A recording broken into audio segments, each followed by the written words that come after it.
Listen, we all do our best to stay ahead of online scams, but criminals are changing tactics all the time.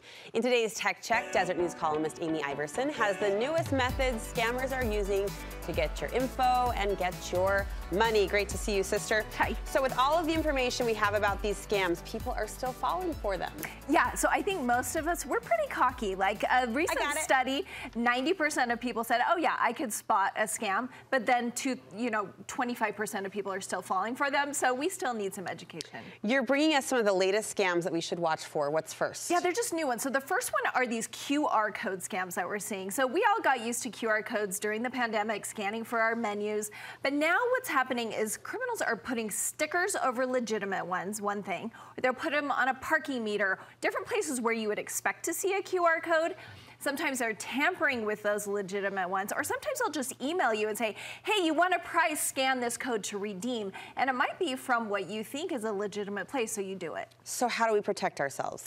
So the problem is if you do that, they can get malware onto your phone or on your computer. So there's a few things we can do. Number one, just look. You really have to look at QR codes now before you just scan one. Don't just pull out your phone and go for it. Make sure that they aren't tampered with or a sticker. And then there are actually apps. If you're really worried, there are apps. Kaspersky has a good one that will not let you scan a code if it's malicious. So it'll know ahead of time? It knows. Oh, interesting. Okay.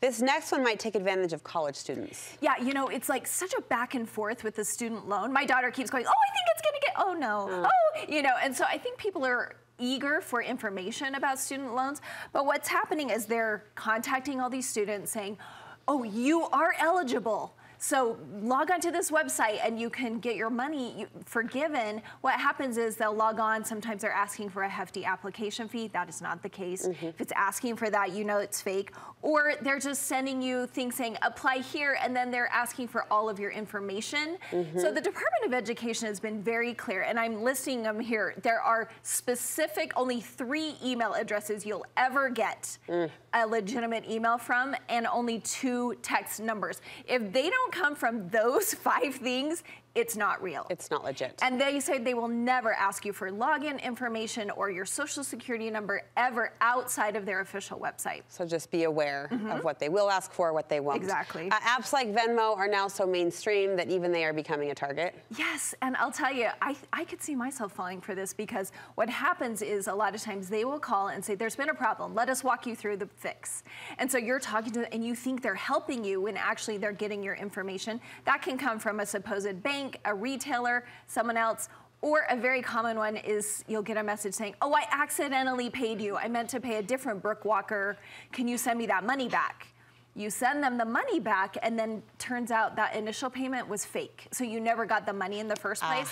If you ever get a request like that from someone, no, you're going to wait a while to make sure you actually have those funds in your account before you refund to anybody.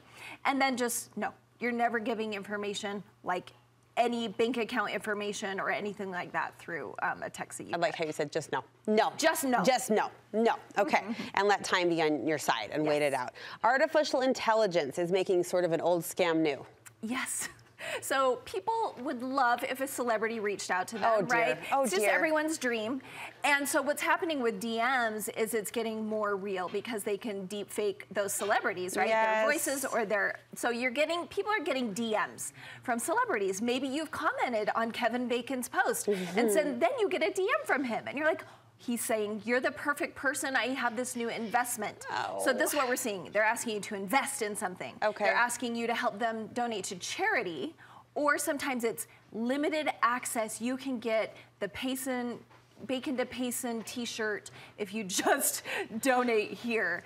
And people are falling for them because they wish it were true. So just make sure it's a verified account. And verified accounts, don't comment on celebrities' posts if you don't want to maybe be part of that. Subject yourself to that, and know that Kevin Bacon probably isn't going to. No, Kevin would never do that. Talk to you. I'm sorry. I'm sorry. 30 seconds left. The last one centers around the Olympics. Yeah, so this happens anytime there's a big event, like Taylor Swift's concert or the Olympics. So what we're seeing is this is also a new version of the grandparent scam, where they get a phone call or an email saying, hey, it's Bobby. I'm stuck in Paris, and and I lost my wallet, can you please send money?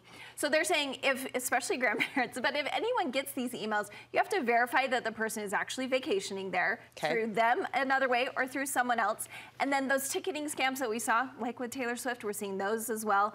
Paris 2024 has said they will never ask for login information or any sort of ticketing information outside of their official website. Gosh, I'm glad we're friends. Gosh, I feel smarter every time I leave a conversation with Amy Iverson. Your column is going to have full detail for us? Yeah, so like those emails that you need to know, things like that, it's all at Deseret.com/Amy. Okay, we'll link you there from our website. Thank you.